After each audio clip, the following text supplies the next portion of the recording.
আজকের ভিডিওতে দুটো তাজা একদম টাটকা খবর দিতে চলেছি, তাই ঝটফট ভিডিওতে লাইক আর চ্যানেলটিকে সাবস্ক্রাইব করে দিন। বিসিসিআই এইমাত্র অ্যানাউন্স করলো ওডিআই ম্যাচের স্কোয়াড নিউজিল্যান্ডের বিরুদ্ধে কে পেল চান্স আর কারি বা কপাল পুড়লো, সমস্ত খবর রয়েছে এই ভিডিওতে। নমস্কার, আমি প্রীতিশ, আপনাদের স্বাগত জানাই ক্রিকেট স্ট্র্যাটেজিতে। বাংলাদেশি পেসার মুস্তাফিজুর রহমানকে বিসিসিআই এর অর্ডারে আইপিএল থেকে বাদ দিল কেকেআর। বাদ দেওয়ার কারণ নিশ্চয়ই আপনারা জানেন। বাংলাদেশে যে সংখ্যালঘু অর্থাৎ হিন্দুদের ওপর নির্যাতন হচ্ছে, ঠিক তারই কারণে বাদ পড়তে হলো তাকে। কিন্তু আপনাদের মধ্যে অনেকেই বলতে পারেন সেই প্লেয়ারটির কি দোষ ছিল? তাহলে এই যুক্তি তো পাকিস্তানের ক্রিকেটারদের ওপরেও খাটে। আপনাদের সুবিধার্থে জানাই, কোনো দেশ যদি খারাপ কিছু করে তার দায়ভার তো দেশবাসীকেই নিতে হবে, কি তাই না? আচ্ছা, সে কি না খেলেও কি টাকা পেয়ে যাবে? আর তার পরিবর্তে কেকেআর কাকেই বা নিতে পারে? 9,20,00,000 টাকায় মুস্তাফিজুর রহমানকে কিনেছিল কেকেআর, কিন্তু বোর্ডের নির্দেশে নাইটরা খেলাতে পারবে না এই তারকা পেসারকে।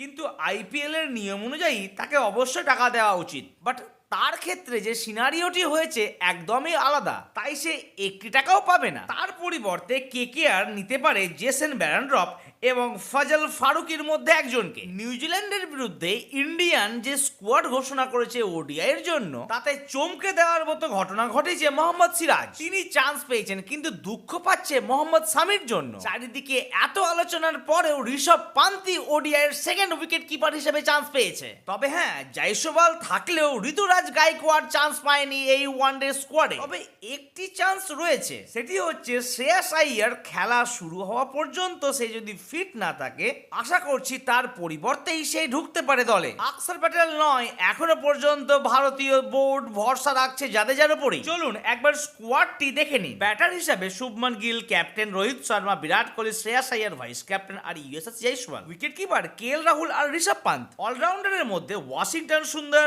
রবীন্দ্র জাদেজা আর নীতিশ কুমার রেড্ডি। আর বোলারে মোহাম্মদ সিরাজ, হর্ষিত রানা, প্রসিদ্ধ কৃষ্ণা, কুলদীপ যাদব এবং আর্শদীপ সিং। স্কোয়াডটি কেমন ঘোষণা করেছে বিসিসিআই?